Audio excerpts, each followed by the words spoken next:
We're going to see more funerary objects on our tour today. I'm sure they were just roommates.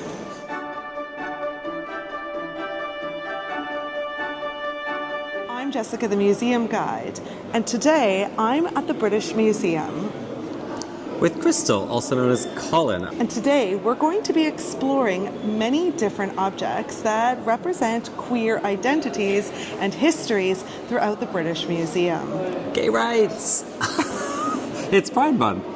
I just want to say that I'm incredibly indebted to R.B. Parkinson's A Little Gay History, Desire and Diversity Across the World. This book was also the basis for an exhibit here at the British Museum back in 2017. Since that time, the British Museum has put together this trail of LGBTQ objects across the museum, which you can take yourself.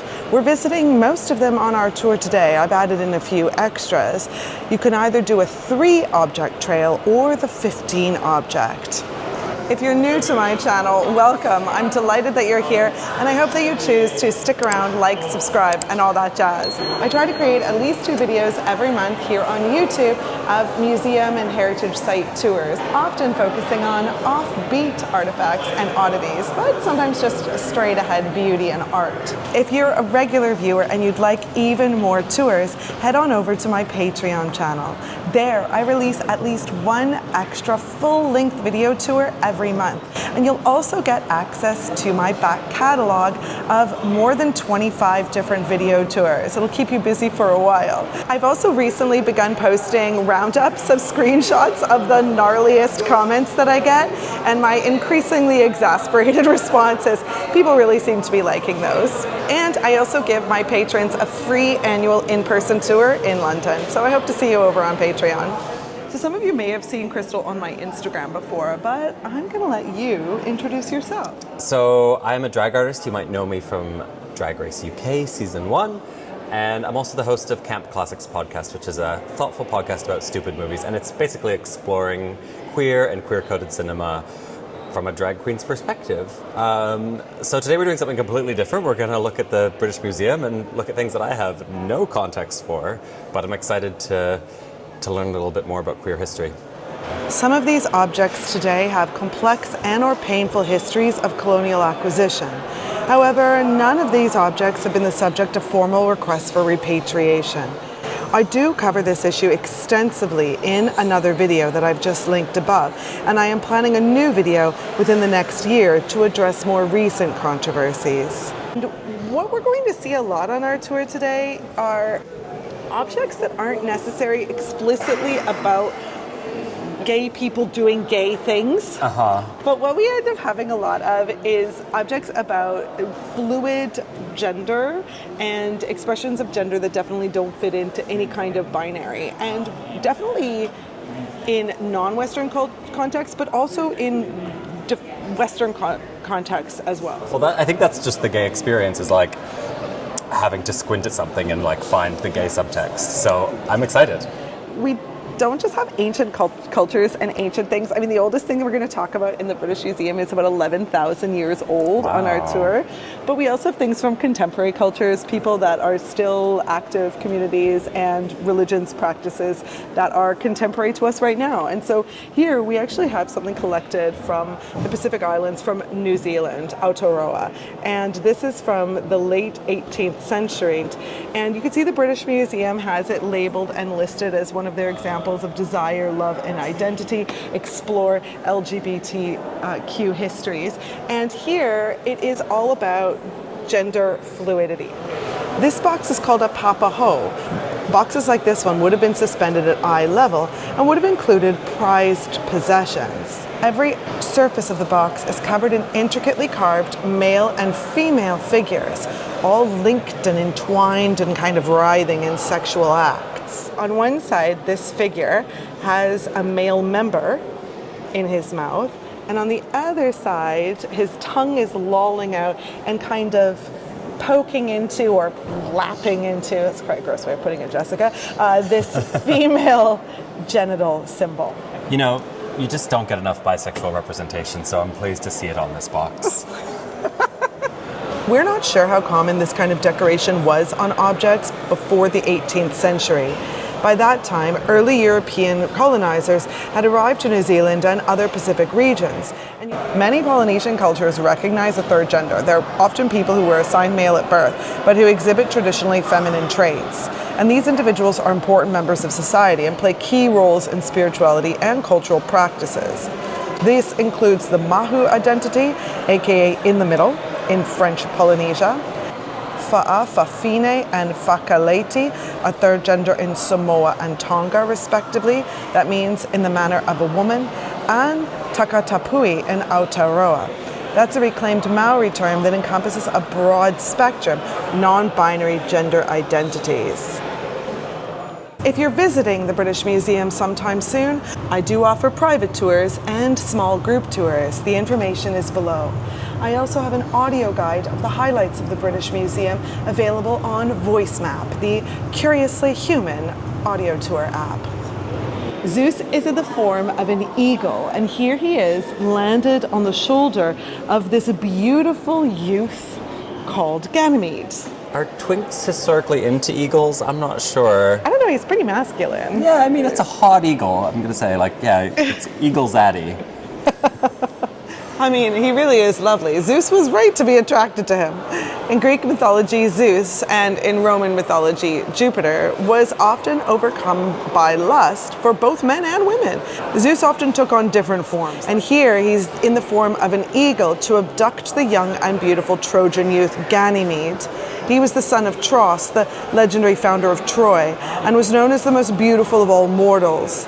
After the abduction, he later became the god's cupbearer. It's a Roman copy of a Greek original dating to the 1st or 2nd century CE. Of course, ancient Greek culture cast a long shadow on ancient Rome. Their open acceptance of certain types of sexual relationships between men was considered quite fashionable for the Romans. That said, there were strict roles and rules. Relationships between an older, free adult male citizen and a younger adolescent boy were socially acceptable and often viewed as mentorships. As long as the older man was the dominant partner during the act, his masculinity was never called into question. However, relationships between two consenting adult men were considered taboo and were the subject of social ridicule. And as for relationships between women, we have scant evidence, but we will see a little bit later on. Also, I find it really interesting that this is a Roman funerary altar that was found. So this is actually part of someone's eternal resting place, some part of their grave. There could be a lot of reasons why someone might choose Zeus and Ganymede. So many, but we'll never know. And we're going to see more funerary objects on our tour today. I'm sure they were just roommates. Women. Done. On our tour today, we do have a lot of gender fluid representation, and we have a lot of representation of men. However, there is not as much in terms of lesbian histories here. I don't know if you've ever heard, I'm not sure if it's an urban legend or not, that Queen Victoria couldn't possibly believe that lesbianism even existed. And so it's often been something that's not talked about as much historically, and at times when two men having sex was illegal, there wouldn't be any mention in the laws at all about women because they were just an absence in the histories. But here we actually have a few really interesting objects. First of all, something that is undeniably connected to lesbian sex is this terracotta lamp here. I don't know if you're familiar with lamps like these, Colin. This is a little oil burning lamp that you find a lot of times in this period of history, ancient Rome, ancient Greece, even parts of ancient Egypt, and a little bit of oil is placed into it, a wick, and it will burn for a long time. But here, what we're looking at is from a top-down view, it's two women engaged in oral sex. Oral sex. They sure are. They really are. And again, as we normally see lesbianism, women loving each other hinted at, this is pretty outright undeniable. They're keeping the fires burning. I love it. It's a slow burn. Yeah, it's a slow burn. Exactly. Portrait of a woman on fire, literally. So good. Yeah, it's beautiful. I also like that it's kind of acrobatic. She's really spread. Also, Do you want to look at what room we're in right now? It's room 69. It couldn't be more perfect. How apropos. We also have something else that is extremely important to LGBTQ history, which is this water jar here depicting Sappho, the female poet from around 450 BC. This water jar made in Rhodes. Evidence of actual female experiences in sexuality is difficult to find in ancient Greek and Roman objects, which predominantly reflect male perspectives. Sex between women was taboo in ancient Greece.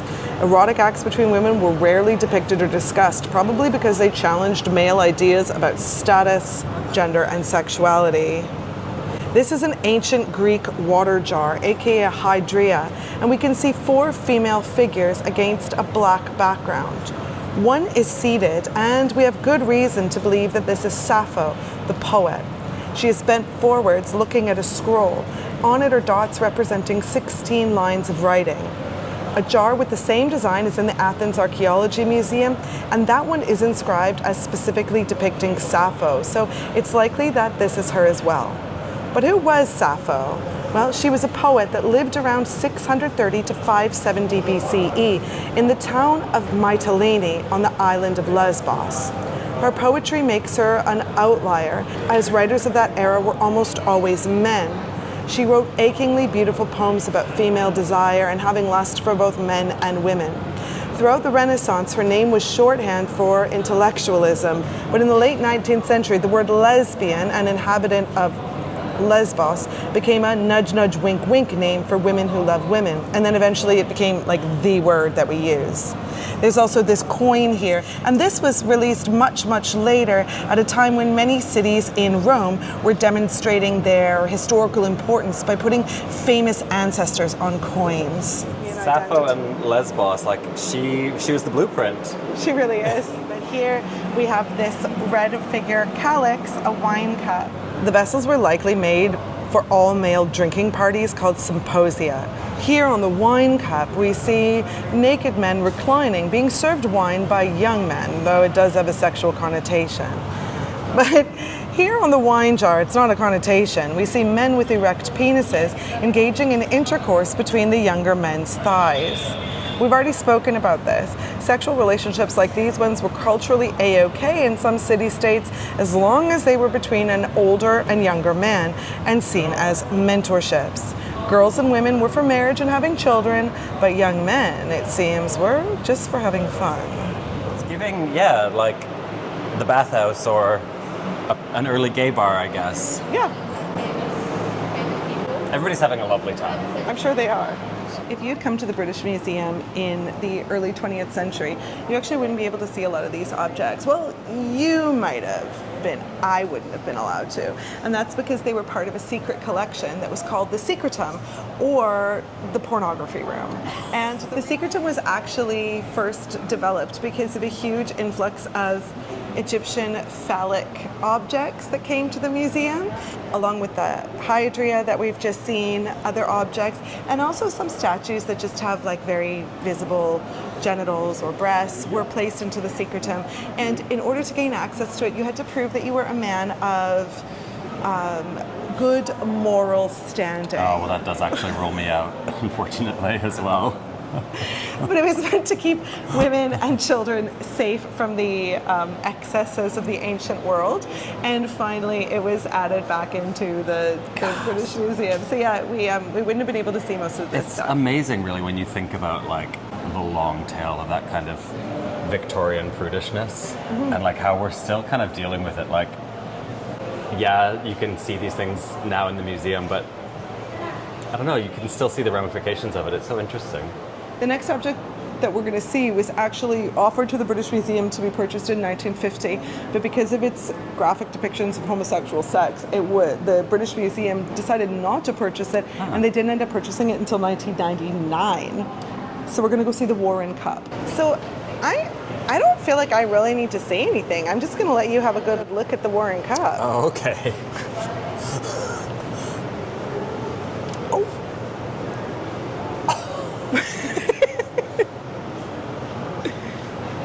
So not only do we have gay sex, but we also have like a little voyeurism. Yeah. There's a peep- yeah. Quite a lot of voyeurism, actually. It's so detailed. I remember the first time I saw the Warren Cup being blown away by how detailed it is. Like, this is not a subtly shaded, erect phallus in the distance. No, it's like you can see the expression on people's faces. Like, you can see one of them literally gripping the sheets. Yeah. It's down to like... I don't feel like this cup needs much of my explanation. This is certainly one of the most graphic objects in the British Museum. Heck, it's graphic for a porno theater. This cup is a very clear class signifier. It's incredibly luxurious, and it's 2,000 years old. American art collector Edward Perry Warren purchased this cup, and after his death in 1928, it was impossible to find a buyer. The cup was sent to New York in 1953 to a prospective buyer, but it was sent back by U.S. Customs. Similar scenes on broken vessels that have been discovered. Of course, the fact that this survived thousands of years of restriction and even into the Victorian period without being melted down or destroyed is a feat in and of itself. Yeah, and it's in such good condition. Like, yeah, it did have handles. Right, that are but missing. It does not look over 2,000 years old. No. It's amazing. We've always been here. I made a video about love stories at the National Portrait Gallery and talking about, gay royals and how James I very obviously had many male suitors, how Queen Anne had lovers, and yet there will always be people who are like, oh, maybe the language meant something different, friendship meant something different, we can't be sure. But we are about to go and have a look at a historical figure that we absolutely can be sure. But also, like, there's no ambiguity in this one here. There's nothing to... There's no question about what's happening here and what it's depicting. Like, good luck trying to tell me that isn't a gay cup. It's a gay cup. It's a gay cup. Let's go have a look at Hadrian and Antinous. Most of us in this country know the name Hadrian because, of course, we know Hadrian's Wall. As we can see in this post here, Hadrian's one of Rome's most important and famous emperors who ruled from 117 to 138 CE. But there's no denying that Hadrian was also gay, or at the very least very bisexual, because here we can see a marble bust of Hadrian, and next to him his lover, who he would go on to mourn greatly, Antinous. Hadrian was in his late 40s when he met Antinous. We've already heard how relationships between older and younger men were commonplace and widely accepted, but this relationship was so much more than that. Not only did they spend all of their time together, Antinous also attended imperial tours and royal ceremonies. Now, tragically, in 130 CE, Antinous drowned in the Nile during an imperial tour of Egypt. As one contemporary witness wrote, when he was sailing on the Nile, he lost his Antinous, for whom he wept like a woman. Then, at the place where Antinous died, Hadrian found the city of Antinopolis, and then he made him a god, usually something that only happened for members of the emperor's immediate family. If we can imagine the kind of grief. That's a big love. Well, yeah, and again, you will find people who say, oh no, we're misunderstanding the context. But I don't think that there's any misunderstanding this. What does it mean to you to come to a place like the British Museum and see queer history? I think it's just really unexpected. You think of these spaces as being kind of the antithesis of a queer space. It's not where you go for representation necessarily. So the fact that they have curated a selection that speaks to queer identities, I think is really, really neat. I had no idea that they'd done that, and I'm really excited to see what the museum has. To see different representations of queer life across time and space. It's special. I don't know. I guess it's also really encouraging about like how far we've come, that like these are the kinds of things that once would have been hidden and now are celebrated, even if it's just a small little plaque. You know, I think it's neat that the museum is making the effort to be more inclusive, to show more identities, and to show that, like, queer people, we've always been here. Hor and Suty were architects on the temple of Amun at Luxor, and some suggest that they were twin brothers. The reason why this has been tagged with this desire, love, and identity LGBTQ history tag is because historically people have believed that Hor and Suty were a married couple. And there are still some people who believe that. This is very definitive language on this tag, which says that they were twin brothers, when we don't actually know that for certain. But the more and more evidence that amasses and a better understanding over time of hieroglyphs to read this does seem to determine that these two men were twin brothers and not a married couple.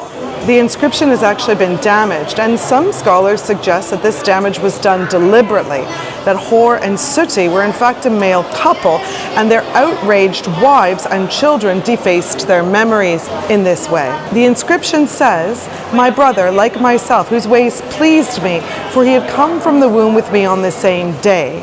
Now that could be a literal translation, that they were twins, or it could be a flowery bit of prose about sharing love and a fate. However, we do have evidence of another married couple from roughly this time period, from the 5th dynasty. The Old Kingdom tomb at Saqqara of Nyanknum and Khnumhotep dates to about 2450 BCE. These two men were courtiers of the pharaoh, and well, let's have a look. This is often referred to as the first recorded gay kiss. That said, some scholars believe that these men were also twins, but I don't know if I buy it. But their job, they were the official manicurists to the pharaoh. I'm not even joking. That's amazing. Their tomb provides pretty indisputable evidence for the fact that these two men were together, let alone the fact that their wives have been removed from the imagery, let alone that everything has been specifically designed to highlight their great love for each other, but also the fact that they were the official manicurists to the pharaoh. Yeah, I don't want to just apply like a 2026 lens onto that, but sounds pretty gay. The British Museum holds a vast collection of tablets from Assyrian King Ashurbanipal's library at Nineveh, dating to around 700 to 600 BCE. Some of these tablets record the Epic of Gilgamesh, the oldest known piece of legendary literature. The story is defined by its tale of great love between two men, King Gilgamesh and his wild companion Enkidu. Scholars are divided over whether this was a great brotherly love or romantic love. Before their first meeting, Gilgamesh has a dream that foresees their relationship. The poem says, "A strong partner will come to you, one who can save the life of a friend. You will love him as a wife. You will dote on him." This small clay tablet right here represents a demon that they fight and kill called Humbaba. This is a particularly weird tablet though. It's also in my video about spooky things in the British Museum because it's from an oracle called Warad Marduk. He thought that the coils of the colon of a sheep he was examining for fortune telling resembled Humbaba's face. And he felt so excited about this powerful divination, which he thought foretold great success for the king, that he had this mask made. Here, this tiny cylinder depicts a pivotal moment in the Epic of Gilgamesh, when the goddess Ishtar demands the death of one of the men. Enkidu dies, and Gilgamesh spends the rest of the poem grieving for his, quote, "friend who I love so much, who experienced every hardship with me." Again, this is ambiguous, although I don't really think the wife line is that ambiguous. Apropos that it's entitled The Queen of the Night. This is a representation of the goddess Ishtar. Ishtar had the capacity to change a person's gender. So when Whitney Houston sang Queen of the Night, saying, "I've got the stuff that you want, the thing that you need," she was talking about transition. Absolutely, yeah. Yeah. Cool, I never knew that. We find stories stating that she could, quote, change man into woman and woman into man. So at her temples, you would find non-binary or gender-conforming people who dedicated their lives to her. They were called the Kurgaru and the Asinu. This worship of Ishtar included cross-dressing and participating in activities traditionally ascribed to the opposite gender. Men who did forbidden things to delight her. Ishtar is a fascinating deity who collapses boundaries and celebrates the ambiguous territory between genders. I love that. I mean, I've heard of Ishtar before, but I didn't know any of that. Yeah. So this is called the Ain Sakhri figure, and it's approximately 11,000 years old. Wow. It's currently believed to be the oldest known representation of intercourse, and scholars are divided over whether it depicts a man and a woman or two men. This is a Natufian object, that is, it dates from a culture in the Levant existing between 15,000 BCE to 11,500 BCE. And you can see here it's Natufian, probably from the cave of Ain Sakhri in Palestine. We can see this is a single calcite cobble that has been carved to resemble two figures. From different angles, it looks like a penis, breast and buttocks, a vulva, or even a pair of testicles when flipped upside down. It kind of blows my brain. It's like trying to imagine $1 billion. It's like... What about a trillion? Yeah, exactly.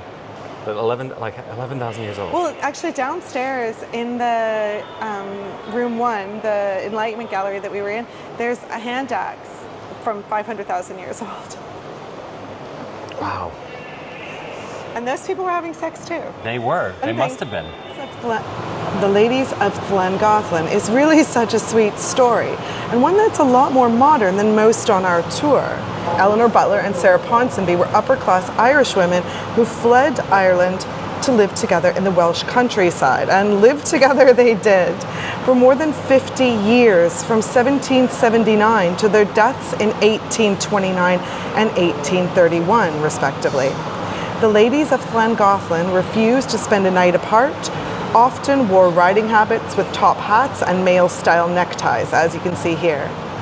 And look at their tableware, especially at that saucer. You can see their initials are entwined, and they also jointly signed all of their documents together. What's a chocolate cup? I think it was used for drinking chocolate. All right. They were considered quite a human interest story, and they had a lot of famous friends who came to visit them on journeys between Dublin and London. Anna Seward, Robert Southey, Lord Byron, regular viewers know he's my personal frenemy, Walter Scott, Percy Shelley, also the Duke of Wellington, and the industrialist and abolitionist Josiah Wedgwood. Wedgwood was fighting passionately for the end of slavery at the time, and so I wonder if he had a similar open-minded outlook about love and sexuality. William Wordsworth paid the women a visit, and we know he did. He even wrote a sonnet for them. Quote, "Sisters in love, a love allowed to climb, even on this earth, above the reach of time." Diarist Anne Lister, often called the first modern lesbian, visited them from Yorkshire. It's thought she was potentially inspired by their relationship to then informally marry her own lover. The ladies of Llangolen inspired her with possibility. That's kind of why I'm making this video today. Though they were said to live a rather unexciting life, they were known throughout Britain and even on the continent. Queen Charlotte wanted to see their cottage and persuaded King George III to grant them a pension. Eventually, it's said their families learned to tolerate them. You can visit the ladies' home, Place Nuith, in Llangolen. It's now opened as a house museum. I think I'd like to go there next June for Pride Month. Just a small nod here to this woodcut of Saint Sebastian, who has somehow become a bit of a gay icon, especially through the work of a lot of artists as well as filmmakers like Derek Jarman. Shiva is often a symbol of like phallic masculinity. In fact, in a lot of Shiva temples, one of the main objects that you can venerate is what's called a Shiva linga, which is just an image of a phallus. Oh wow. It's quite a stylized one, you know, it doesn't have veins or anything, but it's quite a symbolic one. But so, you know, you really think of Shiva as having this very masculine energy. But here in this image of the Shiva Nataraja, which is a Shiva that is most popular in the south of India, Shiva's doing a dance that will eventually bring about the destruction of the world, which sounds like a negative thing, but if you're talking about a Hindu context, the end of the world, you know, you can't have life without death. You can't have rebirth without death. In the iconography of the Shiva Nataraja, he has two distinctly different earrings. In his right ear, he has a traditionally male earring shaped like a crocodile or a mythical sea creature. This represents clear-sightedness, knowledge, and other aspects in Hinduism that are considered traditionally masculine. However, over here on his left, he has the Tarakanka or the Patra Kundala. That's a circular, traditionally female earring that's normally only worn by women, symbolizing grace, intuition, and feminine beauty. Together, the fact that Shiva Nataraja has these two different earrings is supposed to show us that he and this dance is a union of the male and the female, making an embodiment of the whole. It's so neat that like you can come into this museum and get a snapshot of so many cultures and find little bits of queer stuff in all of them. Everywhere. From all periods, all times. Yeah, this is from the year 1100. Yeah. Amazing. So nearly 1,000 years old. Well, that's the end of our tour. I hope that you enjoyed exploring just some of the LGBTQ plus history here at the British Museum. Yeah, you got to see an old gay fossil looking at old gay artifacts. It was so fun. Happy Pride. I'll see you the next time I'm at the museum. Happy Pride, everyone.